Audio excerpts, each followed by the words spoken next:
very good morning to you all, the Camnet TV viewer. This is the Breakfast Show, a show that comes to your screen every morning from Monday to Friday, where we discuss a lot of important issues happening in our country. I am your host this morning, Prudence Chota, and I will carry you through to the next an hour and some minutes, where we will be discussing something very important. The question that we are asking this morning is, why do mining sectors and quasi-government institutions fail to meet their tax obligations? Yesterday we did see ZRA at their first quarter 2023 briefing, or rather meeting. They did mention a number of things, and one aspect that came out was the fact that the mining sector, despite mining happening in all the parts of the country, the mining sector have been failing to meet their tax obligations.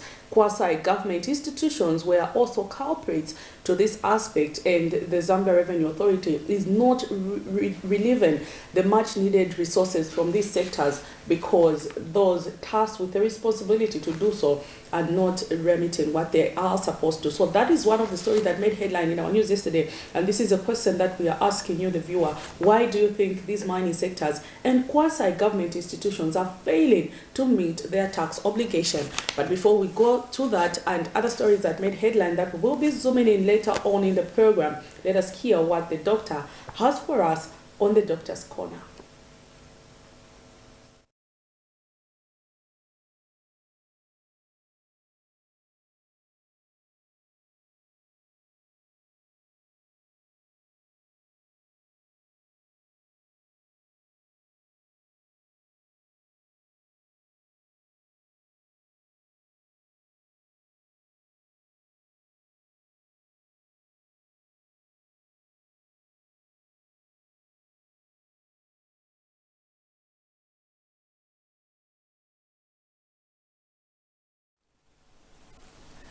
Good morning and welcome to the Health Corner here on the Breakfast Show. I am Dr. Nakubia Namfaya. So this week we are talking about anxiety disorder, and yesterday we talked about some of the types of anxiety disorder. We say that there is what we call generalized anxiety disorder, then there is also panic attack and social anxiety disorder, and also specific disorders. So today we'll talk about some of the signs and symptoms of anxiety disorders. Now, before we talk about some of the signs and symptoms, let me just briefly talk about the causes. People who have anxiety disorder, usually it's caused by probably being in a situation where they were traumatized by a certain experience. So it could stem from trauma. So if someone has an experience where they were traumatized in a social situation, and they were so embarrassed and they couldn't cope, or the response was so overwhelming for them, then they might develop social phobia, for example. Somebody who was traumatized because maybe they encountered a snake, they might have phobia to animals. And so these are phobias that can develop due to a certain trauma that occurred in a person's life. The other cause is that it might be genetic, for example. So if somebody would maybe develop a certain predisposition to have loss of esteem or depression, they might also have a tendency to have anxiety in certain situations. So they might have generalized anxiety, where they feel anxious for different things, and they can't ride in a bus, they can't go out, they can't do certain normal things that people would normally do.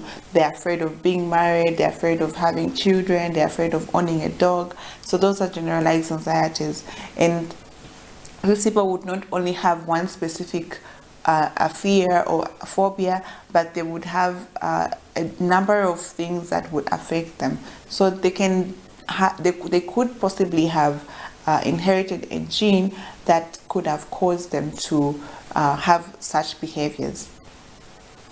Then the other thing is alcohol abuse, drug abuse, caffeine can also predispose people to having anxiety disorders. Some of these drinks that we are taking, the alcohol, can actually lead to having anxiety disorders. So those are some of the causes of anxiety disorders, and usually the brain would produce hormones, or the body would produce certain chemicals that would overwhelm the body itself and overwhelm the person, and so that is how come they have this exaggerated fear towards certain objects or certain situations. Now, coming to the symptoms. So with generalized anxiety disorder, people with generalized anxiety disorder would have symptoms of being restless, symptoms of fear, symptoms of fatigue. So they would have fatigue, they would be restless, they would have difficulties sleeping, difficulties concentrating, and these symptoms would come about because they are having a lot of anxious thoughts, and they're having a lot of thoughts that maybe something would go wrong, and the fear is so overwhelming that they might even fail to function on a day-to-day basis. And usually these symptoms would have to be there for at least 6 months. So they come, they go, they come and go, and they come on most days in a week. So it's not every day. Maybe sometimes the person is just calm and they're okay, but maybe they are exposed to a situation and they have these fears. They have all these feelings of being restless, feelings of being losing control in those situations. So if those symptoms continue for about 6 months, then we would say that the person has generalized anxiety disorder. Then when it comes to panic attack, a person would usually experience symptoms of sweating. So they would have this, they'll start sweating so much, they have palpitations, their heart feels like it's racing, and they just can't focus in that at that point. So it's usually because of a specific a situation. Maybe they're about to write an exam, or they're about to travel, or they're about to deliver a speech, and they become very anxious, so they start panicking. So they would have sometimes they might even have a headache, they would have chest pain, abdominal pain, nausea, they might even develop diarrhea. So those are some of the symptoms that people with a panic attack would have.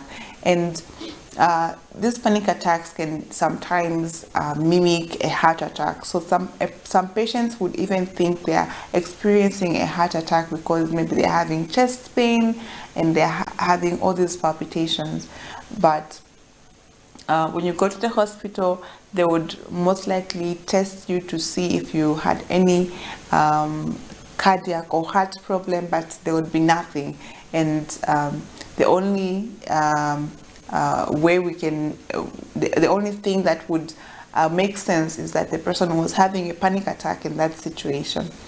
So those are some of the symptoms of people who would have a generalized anxiety disorder and even panic attacks. For specific phobias and social anxiety disorder, they would have the similar kind of symptoms where their heart is racing, they are restless, and they're sweating, and maybe feeling like they're losing control, out of control, and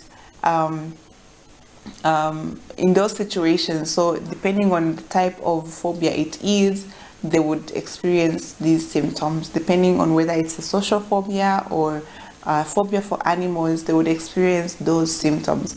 So that is how you can differentiate generalized anxiety disorder from panic attack and also specific phobias. The other thing with generalized anxiety disorder, it would be there for about 6 months, while for panic attacks, it's usually in certain situations or certain social events or situations where a person has to write an exam or deliver a speech.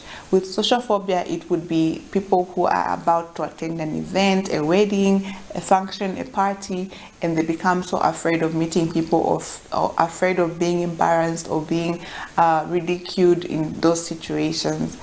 Then For people who would have specific phobias, it would be because they have encountered a specific animal or a specific situation which really makes them afraid and makes them get worried so much. So that is how you can tell the symptoms from each other. The other thing with generalized anxiety disorder, they would have sleep disturbances. So they can't sleep well at night on most days of the week. And they are struggling so much to sleep, and so they become fatigued and they become very tired. So I hope you have learned something today. If you miss any other episodes, you can watch them on my YouTube channel. Please invite your friends to watch The Breakfast Show and to learn a lot about health and other topics that are discussed on The Breakfast Show. I'll see you again tomorrow. Make sure you invite your friends. Stay blessed and stay healthy.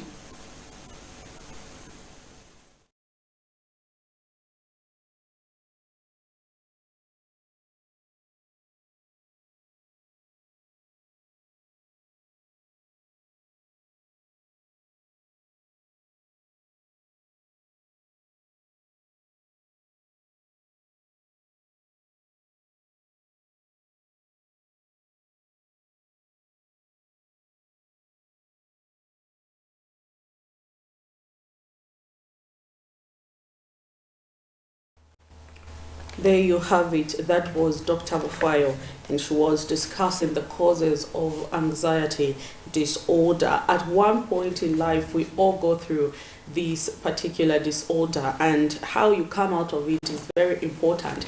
But of course, the doctor has tips for us on how we can overcome anxiety disorder. She talked about a number of things when you're about to make a presentation. I remember when we were in college, in universities, if you remember, and you are told you need to make a presentation, there's just this level of anxiety that would sometimes come to us, causing us to panic. From nowhere, you just feel like you've developed diarrhea. I think she did mention that has been one of the causes. You feel as if your heart is racing. You feel as if your brain, you feel those headaches, chest pains.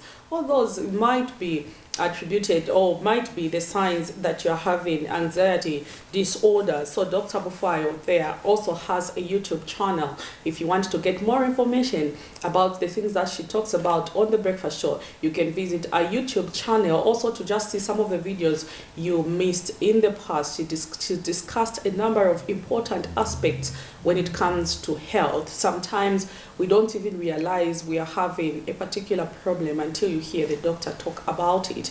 So that was Dr. Bufayo. Thank you so much for that clip and those tips for today. So right about now also, we are going to look at the money market. How is it that our local currency is performing against other major convertibles? So as of today, 12, my director, if I'm not mistaken, today should be 12. I don't know why you're showing me 11. Yeah, but today, of course, should be the 12th of May. Pardon me. We are almost half of the year 2023. When we go into June, we will be saying we are half into the year 2023. How time flies. Remember, most of the time, and I remember when we were just getting into 2023, it feels like yesterday, but today we are in May and today is the 12th, and before you know it, we'll be in June.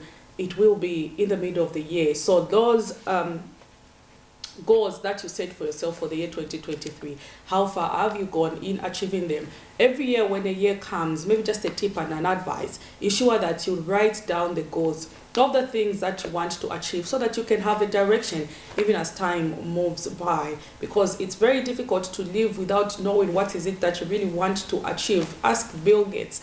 He'll tell you he has plans for the entire year and he's actually even made a budget of how we wish to do things the whole year. If you think I'm lying, ask Dangote. But these are just people who set themselves plans and priorities of what they want to see. So that's the foreign exchange for today as of 12th of May 2023. The Zambian, the Great British Pound is buying at 22 kwacha 71 ngwe and selling at 23 kwacha 16 ngwe. The Zambian kwacha against the United States dollar is buying at 18 kwacha 11 ngwe and selling at 18 kwacha 47 ngwe. The Zambian kwacha against the euro, they are buying at 19 kwacha 77 ngwe and selling at 20 kwacha 16 ngwe. The Zambian kwacha against the South African rand is buying at 0.94 ngwe and selling at 0.96 ngwe. That is the money market. Kwacha there against US dollar. I know we've seen a slight appreciation compared to what we saw yesterday, because yesterday I think it should have been around 18 kwacha 40 something ngwe or 30 something ngwe, if not clear, but today it has gone to 18 kwacha 1 ngwe. So money markets there, kwacha has slightly appreciated, but of course it's still money. We don't know how the day will unfold, but we are just wishing our policymakers all the best, even as they deliberate and rule Zambia, because when they fail, we all fail. If you have a solution to some of the challenges that we face, opportunities like these ones where we give you a platform for you to call, make those contributions and submissions, might just be a way that you might speak to policymakers. Trust me, policymakers are listening right now this morning, and when you call, make those submissions and contributions regarding some of the challenges that we have in the country, it might be your only way of being heard. I know most of the time getting to the president, I know most of the time getting to some of these policymakers, our lawmakers, has been quite a challenge, but Camnet TV gives you an opportunity to make those calls, contributions and submissions right here on the program. And yesterday also, we are going to just zoom into some of the stories that are making headline in our news. But remember, the topic of discussion this morning is why are the mining sectors, including quasi-government institutions, failing to pay taxes to the Zambia Revenue Authority. ZRA yesterday did actually hold their first quarter meeting where they mentioned a number of irregularities, more especially in the mining sector, where the mining sector is failing to declare how much they are making and also failing to meet their tax obligation. It's quite sad for a country like Zambia, where you have minerals everywhere, including where you are seated down there. There are minerals, you just don't know it. But imagine those who are mining, destroying our environment, polluting our water, are not paying their taxes. What do you think can be the reason behind that? So this is one of the stories that we will be zooming in later on in the program. But it being one of our topic of discussion, we are just going to see what is it that ZRA said yesterday, even as we get to interact. So right about now, my director, let's get to see this. The Zambia Revenue Authority, ZRA, at its first quarter engagement meeting in Lusaka, has revealed that the authority collected a gross revenue of 27.3 billion kwacha in the first quarter of 2023 and refunded a total of 4.1% to companies. ZRA Commissioner General Dingani Banda, however, says most withholding tax agents are not remitting value-added tax to the authority, and says by the end of the first quarter of 2023, 13.8 billion kwacha was still being withheld by the agents. Unfortunately, we've seen a pattern where most of the withholding agents are not remitting the VAT to ZRA. So as at end of quarter one, we had 13.8 billion cumulatively that has been withheld by withholding agents but not remitted to ZRA. On the other hand, Mr. Banda has revealed that out of 364,327 registered taxpayers, only 1,068 are paying their taxes, an indication that those obliged to pay taxes are not doing so. Last year we had about 364,627 active taxpayers. But can you imagine only 1,063, that's 0.3%, gave us 80% of the revenue. And when we talk to these taxpayers, you hear a lot of stories, not very pleasant. They'll tell you that, no, we spend almost the whole year attending to ZRA. Value-added tax VAT collection has also remained problematic, a situation the authority says it is adequately trying to resolve. And despite mining in Zambia taking place in all parts of the country, coupled with the discovery of new minerals, the country has continued to struggle raising resources in the mining sector, an intervention the authority says it is working on tackling. A lot of mining activities taking place all over the country, and as earlier indicated, we have a situation where most of the minerals being mined, ultimately, we are not seeing a major impact on the revenue collection. That to ensure that we start monitoring the activities of these mining entities that are happening in that space, particularly for manganese, we have to start identifying who we can work with. So all the processors in that area of Serenja and Pushi have now been appointed as withholding mineral royalty agents. With Zambia losing huge sums of resources due to non-payment of taxes by those obliged to do so, the stakeholders have since appealed to the authority to ensure that more is done to help businesses survive rather than overtax them. Prudence Chota, reporting for Camnet TV News. There you have it. Dingindaba Banda there is the Commissioner General for the Zambia Revenue Authority, and he was giving an update, and it's quite saddening to see the figures that were coming out there yesterday. That's why we are asking the questions. Why do you think the mining sectors are failing to meet their tax obligations, including quasi-government institutions? They were equally mentioned to say they are having a challenge collecting resources from these institutions. Is it because they are government and ZRA is equally government, so they feel there is no need to do that? But remember, we are a country governed by laws, and when the law stipulates that a quasi-government institution is supposed to meet its tax obligations, there is no exemption. And then also something caught my attention there. Out of the number that was mentioned of registered taxpayers, only about 1,096 are paying the taxes. Out of the over 365,000 that were mentioned there, you find that only 1,093 are remitting their taxes. Why is this the case? Why do you think most mining companies, why do you think most people are not paying their taxes to the Zambia Revenue Authority? I would actually want to hear from someone who's been in this position of maybe not meeting their tax obligations. And what is also saddening, I think Mr. Banda there mentioned, was the fact that every month of every year, the mining companies are tasked with the responsibility of declaring how much they've produced in that particular month. But what has been happening is that when the period elapses, you actually realize that out of all the mines that are there, a lot of mines registered, only very few, I think he mentioned 13 or 18, are able to do that out of the over 300 and something mines that have been registered. We have only about 13 to 18 that are meeting that aspect of every month, giving us figures of what they are producing. Even but among those, there are people who are not faithful in mentioning how much they produce. They are under declaring. These were some of the aspects that were mentioned yesterday by the Zambia Revenue Authority, just in case you missed that. And also Mr. Banda did mention that these institutions that have been tasked, the tax agents that have been given a responsibility to be remitting value-added tax to the authority, are not doing so. And they are holding, as of first quarter 2023, they are holding over 13 billion kwacha, which has not been given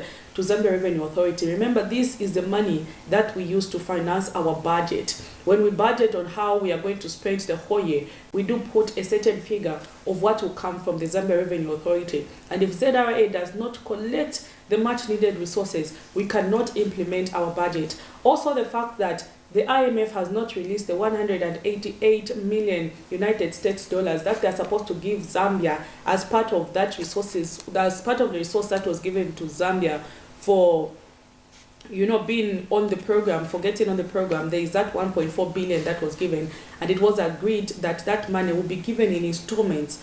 And the condition again that was attached to that is the fact that Zambia has to have signed an MOU with all the creditors by now for the IMF to release the second batch of the resource. But what is happening is that the IMF has not released that money, and that money was budgeted for, meaning we now have a budget deficit. So where does government get resources to fill up that gap, even right about now, as we are going to half of the year 2023? So some of those resources are supposed to come from the collecting of taxes, but the mining sectors are not remitting taxes according to the way they should. And the question that we are asking this morning is, what do you think has been contributing to the mining sectors failing to meet their tax obligations, including quasi-government institutions?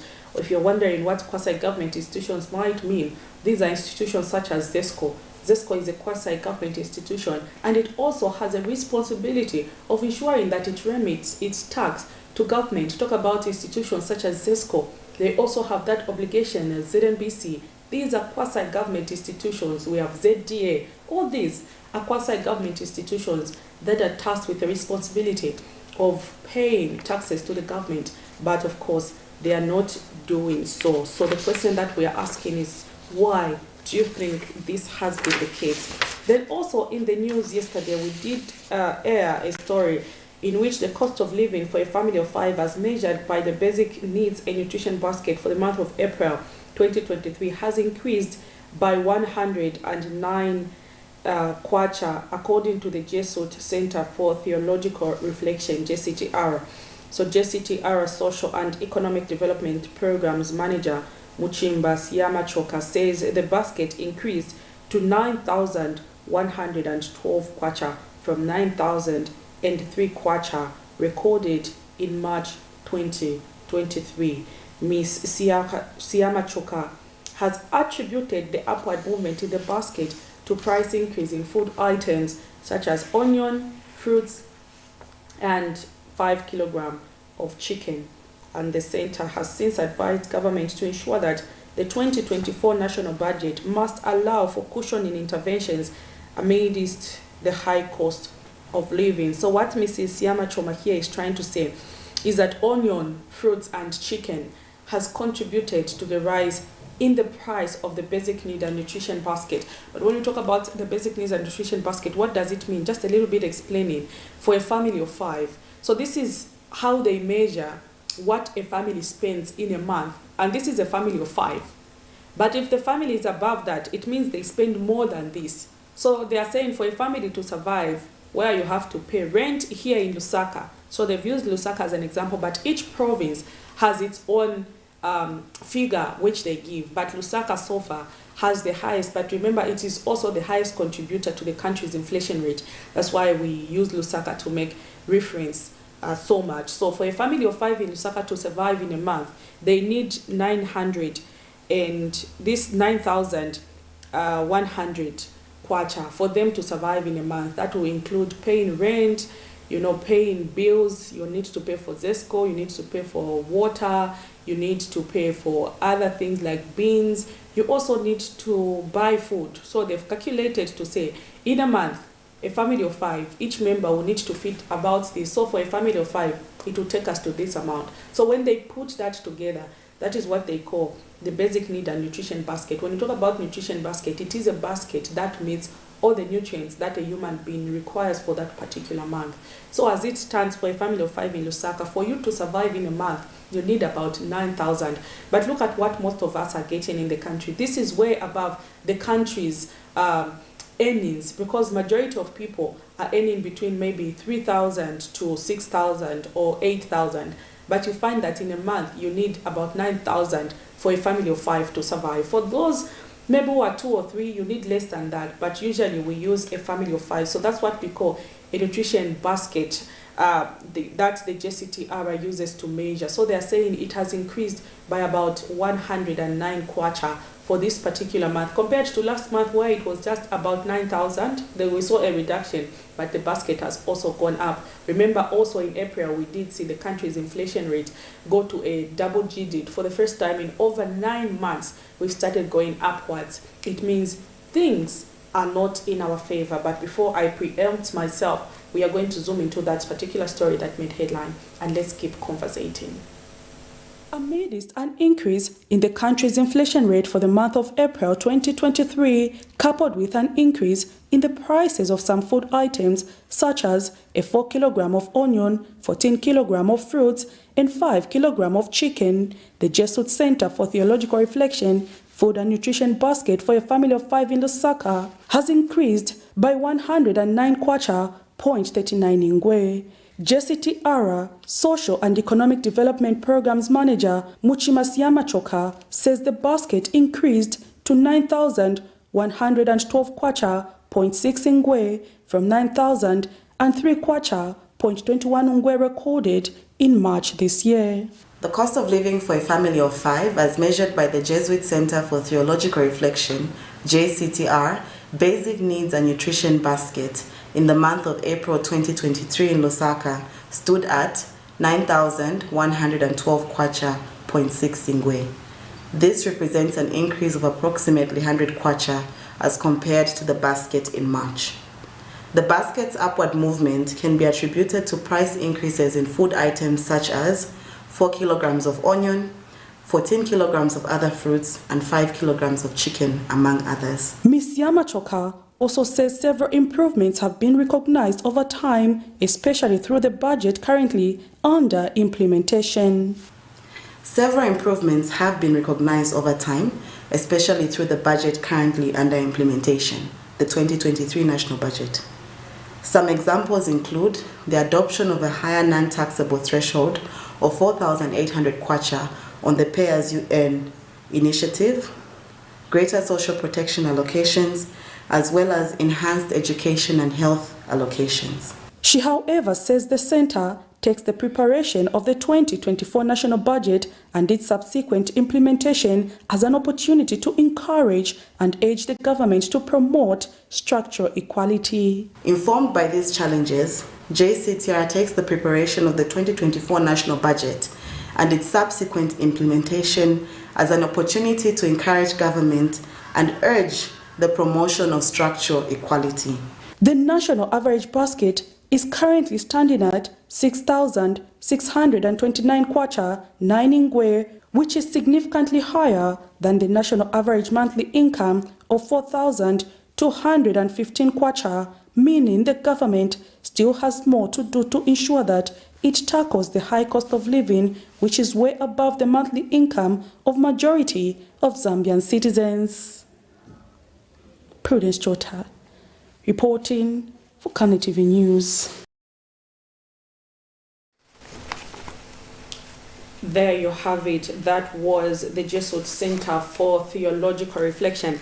That was giving us the BNB basket for the month of April, the month that we just concluded there. We saw the basket go up by about 109 kwacha, and this has been attributed to the price increase in items such as a 14 kilogram of onion. So now onion, like the way it has gone up, it also has an impact because we rely on onion when we are doing our cooking. So whenever there is a slight movement, even in the smallest thing that you wouldn't think can even contribute to the increase of the basket, there is actually an increase there. So onion has been mentioned as one of the aspects why we have seen the food basket go up. But again, this should be the question. The Fruits and Vegetable Association of Zambia, why do you think we have an increase in the prices of onion? Because at this time, and we are going towards June, that's when we see, I don't know, some people begin to offload some onions on the market. I know February, March, April is quite a problem because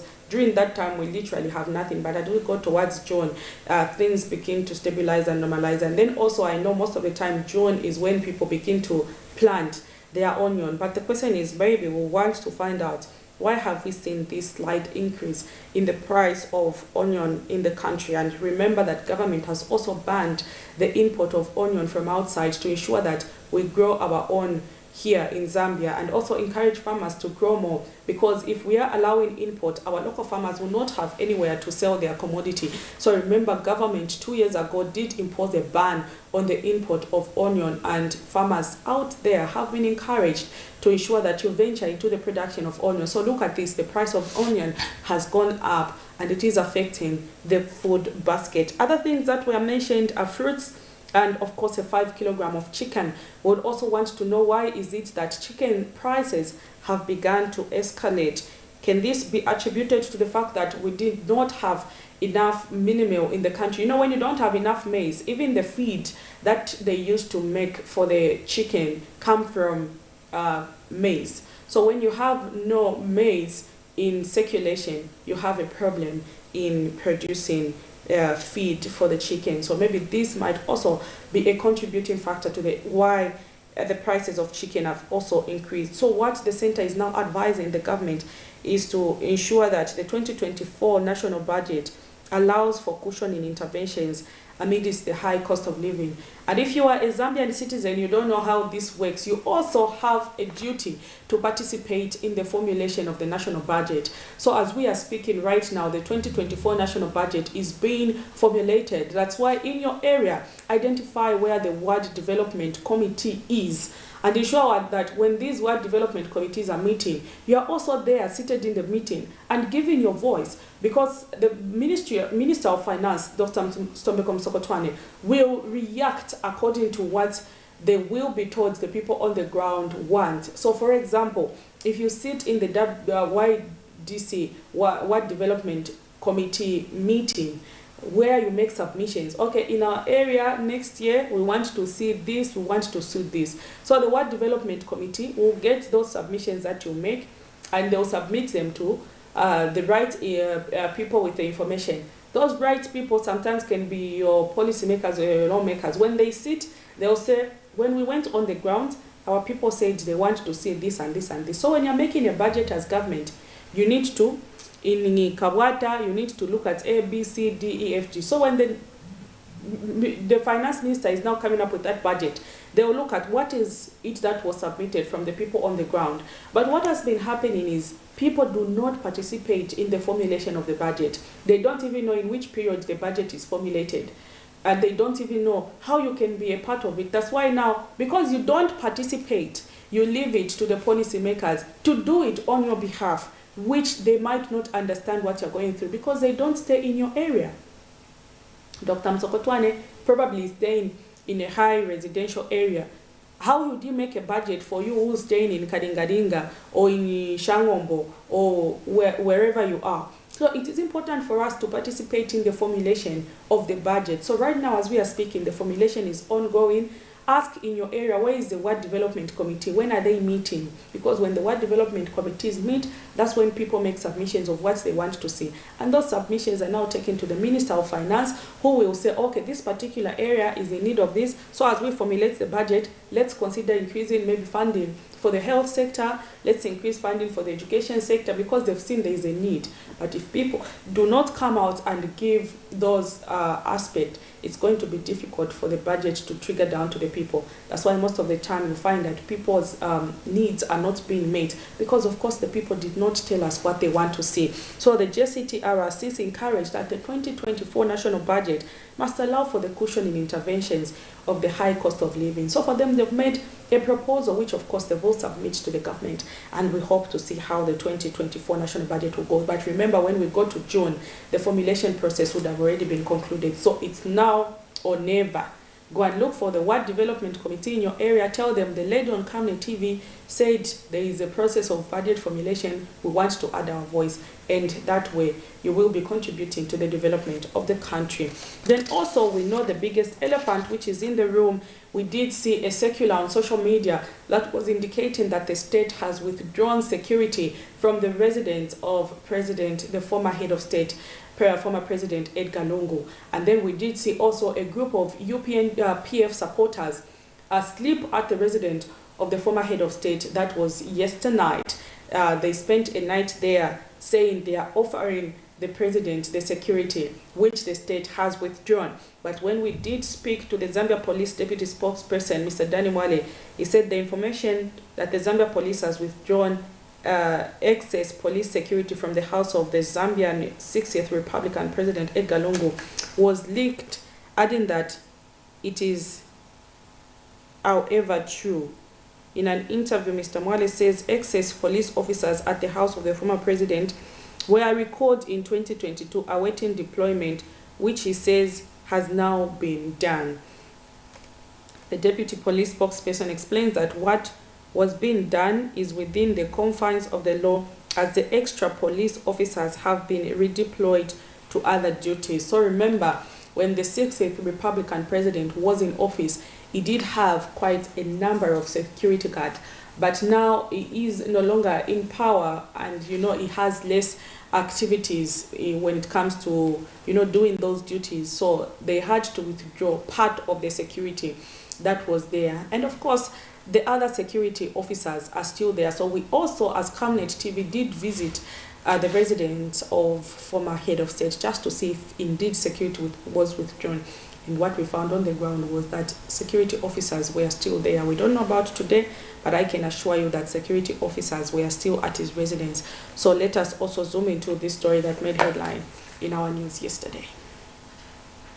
This is charcoal left over from a meal cooked by Opposition Patriotic Front PF sympathizers who Wednesday evening spent a night guarding the house of Zambia's 60th Republican President Edgar Lungu after word went round that the Zambia police had withdrawn all police officers who had been offering security to the former head of state. A check by Camnet News Thursday afternoon, however, found some police officers guarding the house of the former Republican president. Responding to this, Zambia Police Deputy Spokesperson Danny Mwale has dismissed social media speculation suggesting the same, stating that the number of police officers has simply been reduced to what is required in the Constitution.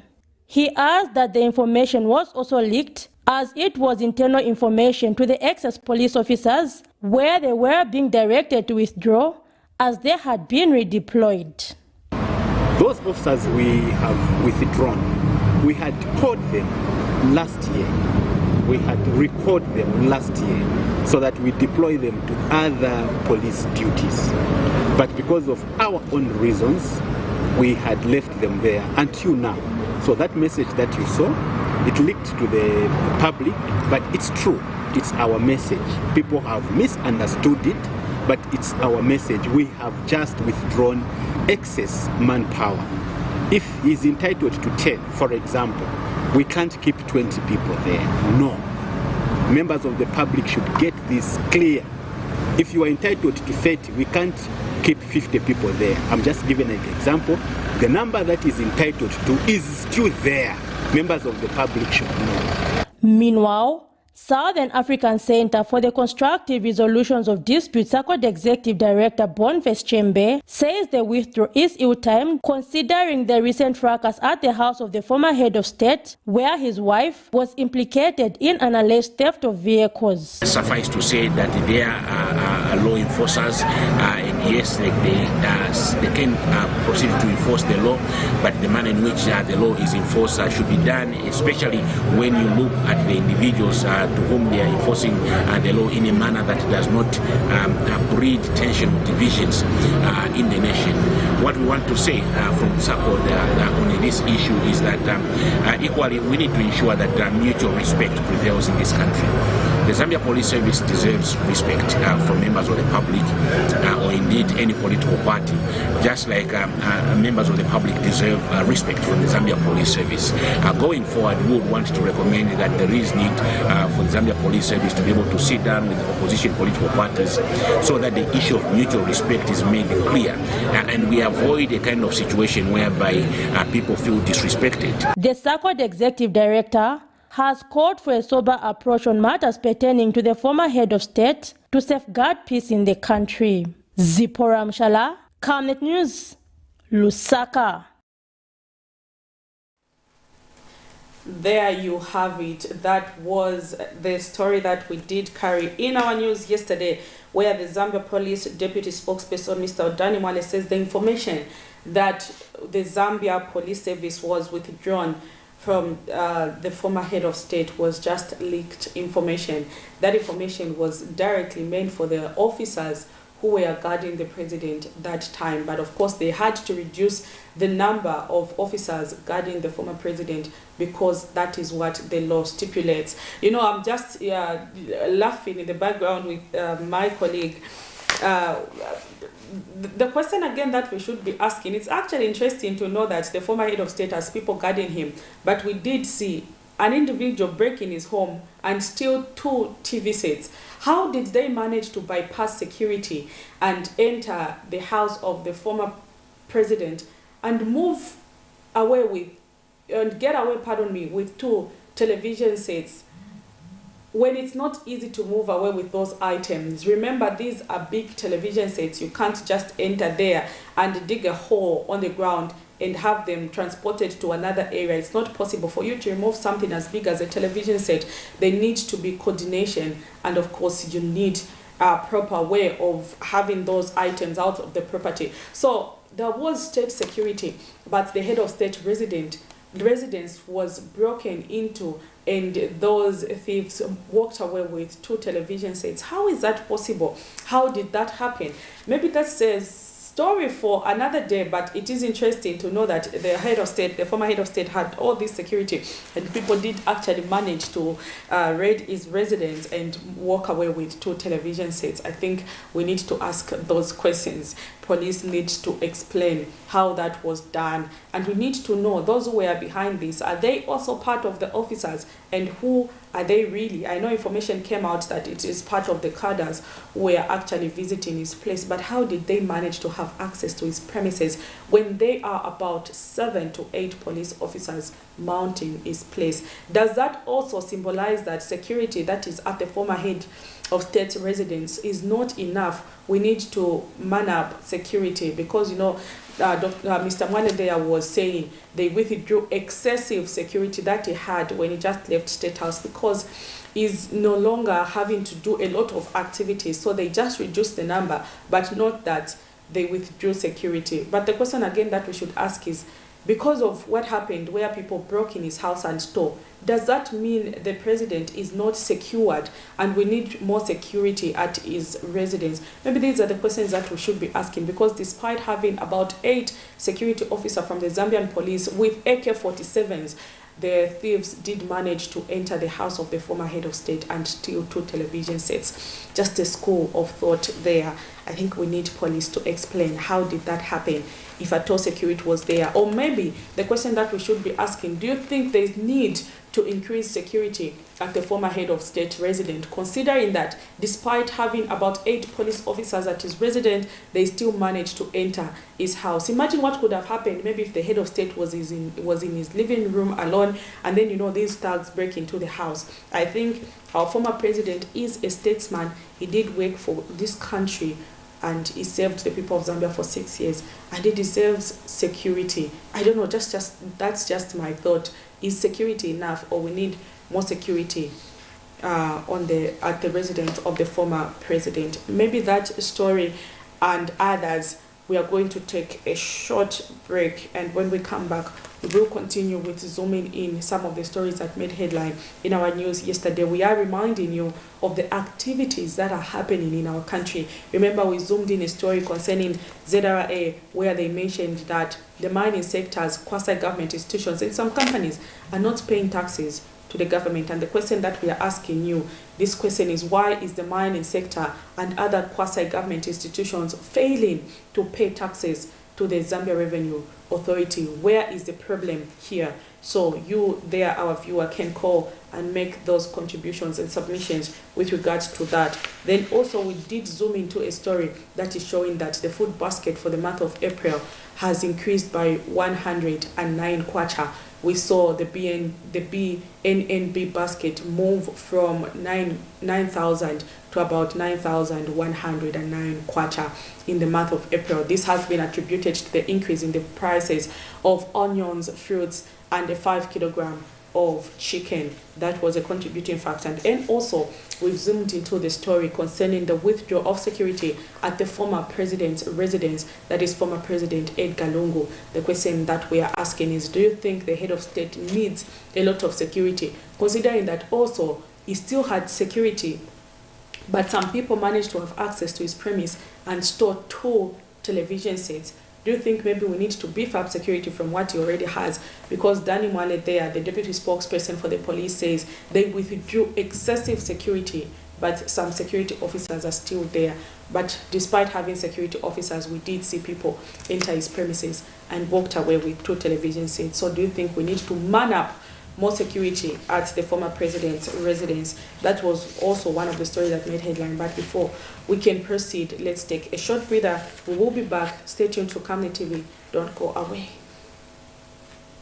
Hey, join me, Amazing Katamanda, on the weekly gospel show for those exciting and interesting interviews with your favorite gospel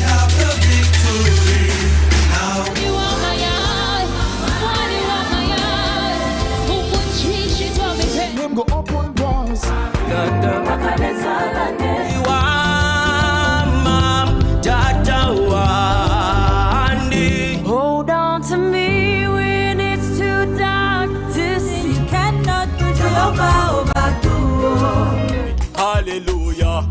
And this time around, we are bringing to you entertainment news and the countdown, as you guys are able to nominate your top 3 favorite music videos of the week.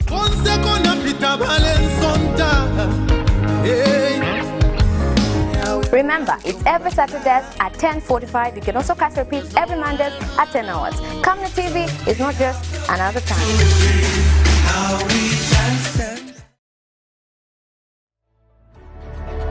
Water is life. Each drop counts, and each must be cherished. Our tried and tested product meets all international standards. With our smart drip technology, we aim to deliver precision irrigation designed to reduce blockage and wastage, ensuring a high yield. Renglow, your smart irrigation partner.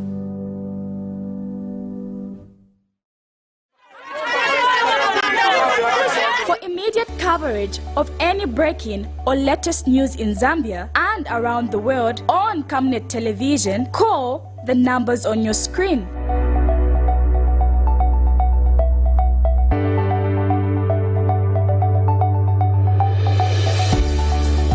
Camnet Television, bringing to your screens fair news, impartial news, credible and reliable news all the time. Get the whole truth on Camnet World News.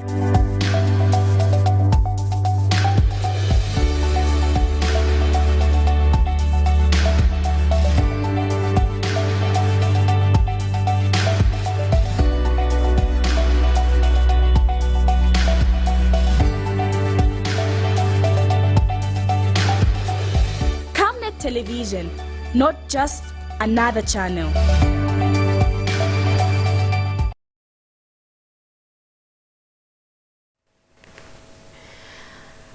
That was a commercial break. We were on a commercial break, but remember before that we did zoom into one of the stories that made headline in our news yesterday, and that is regarding withdrawing security at the former President Edgar Lungu's residence.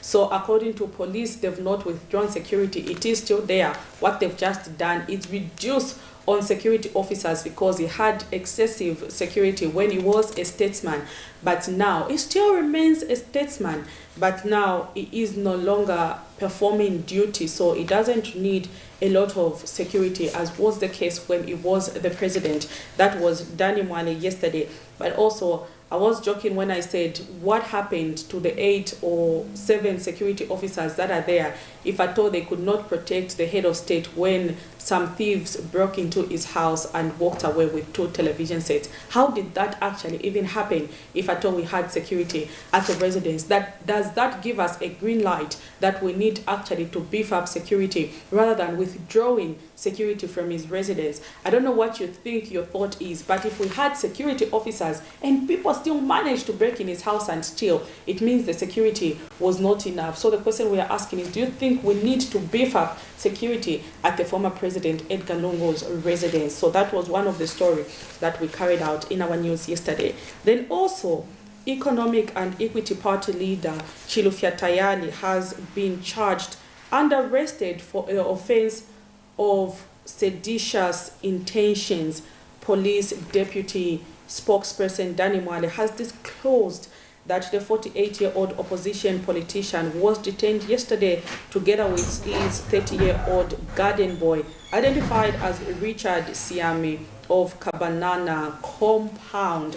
Interesting there to see that even security guard is part of it. That's why be careful in these companies or institutions that you are working. If you see your boss does something wrong, do not be part of that, because remember, for you to be released, you need to pay a particular fee, and the security guard, I don't think even, or security boy, gets above 5,000 kwacha. But if you are told you will be bailed out at 5,000 kwacha, where are you going to get that particular money? So Mr. Mwale has further disclosed that Mr. Siame was released today after police recorded a statement from him, while Mr. Tayali is still detained in police custody pending court appearance.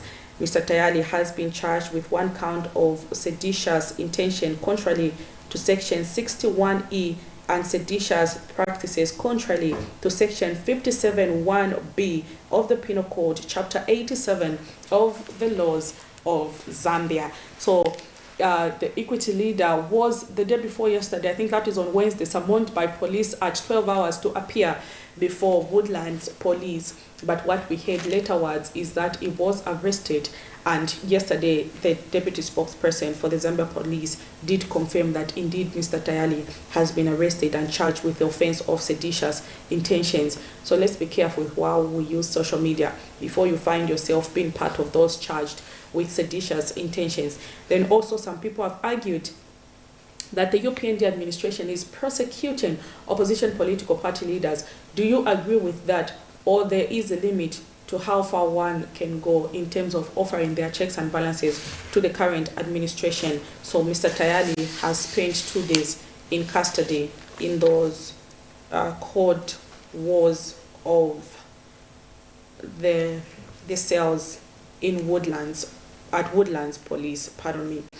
And then also, one of our court stories yesterday, an arresting officer has told the Lusaka Magistrate Court that former President Edgar Lungu's proxy, Emmanuel Mugala, owes more than 10 properties, among them 2 sisters complex in Kamwala South and 18 shops. Mulenga, an investigation officer at ACC, said Mugala owes another 2 sister complex in Ililai with 14 shops, while his son Edson owns a plot with 16 dwelling units. This is in a case in which Emmanuel Sipendi, Mugala, Peter Mulemwa, Malao, and Edson Mugala, together with Lucky Siambeye, are directors of Petiscon Zambia, are facing 24 counts of different charges, among them obtaining pecuniary advantage by false pretenses. So this person who is being tried together with his son and other people is a former associate or proxy to the former head of state, former President Edgar Lungu. I know there is a lot that we have to say about the former President Edgar Lungu. His Babaman, Shabi Chilekwa is in cell, his proxy. We know his friend Findlay is equally in cell. We also know Dozo Lodges is attached to former president. They are also facing court charges. A number of people who were close to the former head of state are facing a number of court cases. The question that we should be asking is, why has this been the case? Is it true that the PF leaders and their supporters and family members are being prosecuted, or is it that they did indeed something wrong and they should pay and account for it? We are not here to judge, but we want to see the law come to a latter or come to conclusion with full facts.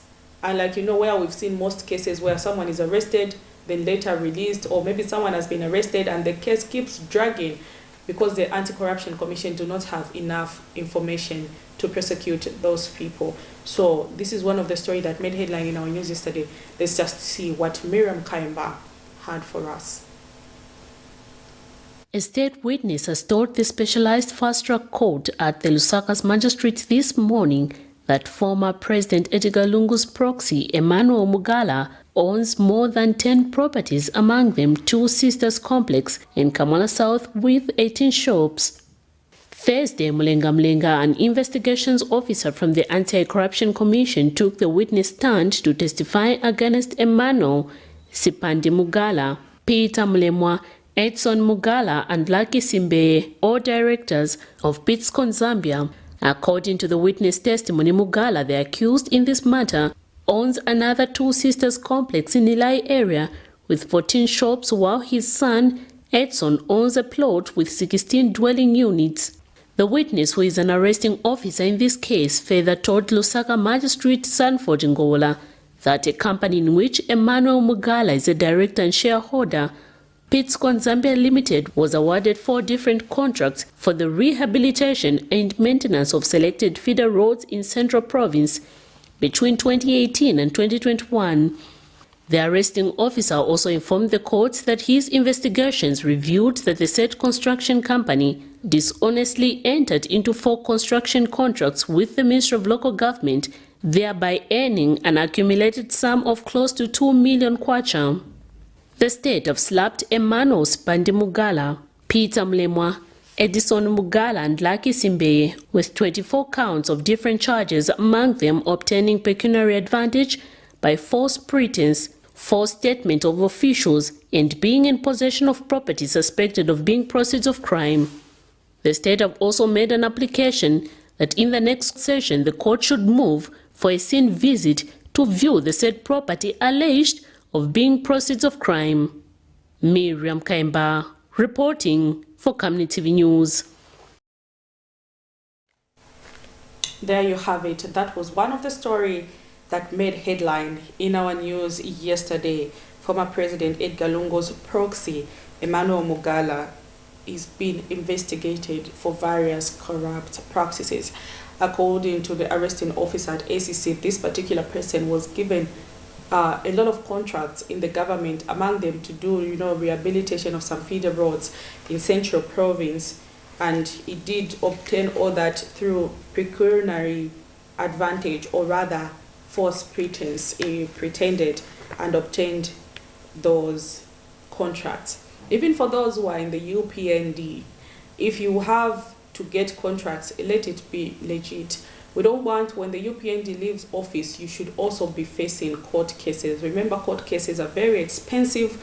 The more you keep going to court, the more you keep paying the lawyers, the more you keep losing resources. You realize that even the small profits that you made from some of these tenders we are excited about getting will amount to nothing. We'll even go into using our own pocket money to pay for these court bills. So let us do the right thing as a country if at all we are to see development in Zambia. Remember, development starts with you, me, and our neighbor. That's why if you see your neighbor is doing something wrong that might endanger the lives of many people, please report to their officers. It doesn't matter who they are. Sometimes it can even be our own children. I remember the case in a few weeks ago, which we did carry on Camnet TV, where some items were actually recovered in the Kanyama compound, and they are suspected to have been stolen. Some of those who were involved are between the age of 17 and 21, including their leader. Their gang leader was only 21 years. And this, a mother of a 17-year-old was also there. And she said, I didn't know to say my son was involved in this, because when we are sleeping in the night, we think he's in the house, but he sneaked out.